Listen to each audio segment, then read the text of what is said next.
వాటిని నిలబెట్టాడు. ఆ రెండోది నిలబెట్టి ఏమన్నాడు, ఇదిగో ఒక ఎత్తుని మీరు తీసుకొని ఒక ఎత్తుని నేను తీసుకుంటాను. మీరు జనాభా ఎక్కువ ఉన్నారు కనుక ముందు మీరు మీ దేవుడికి నమస్కరించి ఇదిగో ఆ పొయ్యి మీద ఆవు నుంచి దాని మీద నుంచేమో కింద పొగలు పెట్టి అంటించొద్దు. అంటించమని చెప్పడా? ఏం చెప్పాడు? మీ గొప్ప దేవుడు వచ్చి ఆ అగ్నిని అంటిస్తారేమో చూడండి అన్నాడు.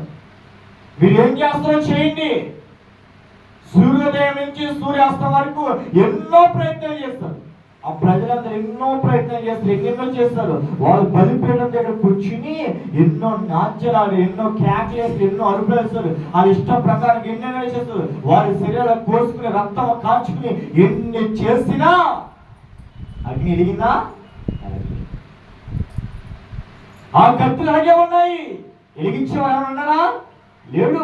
ఎలిగించేవాడు అంటే మన ప్రభు అయిన యేసు క్రీస్తు ఒక్కడే. ఏదన్నాడు? బిగ్గరగా కేక చేసి నా ప్రభు అయిన యేసు క్రీస్తు ఈ మహిమ కార్యములు చేయబోచున్నాడు. ఏం చేస్తున్నాడు? ఆ దేశంలో ఆ అగ్ని అంటినాన్ని వర్షము కురిపించాడు దేవుడు. దేవునికి మహిమ కలుగును గాక. ఎన్నాళ్ళ నుంచో వర్షం లేదంట.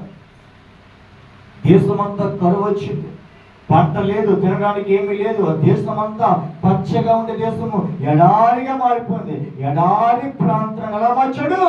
వృక్షములు ఎదిగేలాగా దేవుడు మార్చాడు. నీ బ్రతుకులు కూడా అలాగే ఉన్నాయా? ఎండిపోయిన జీవితం వల్ల నివసించున్నావా?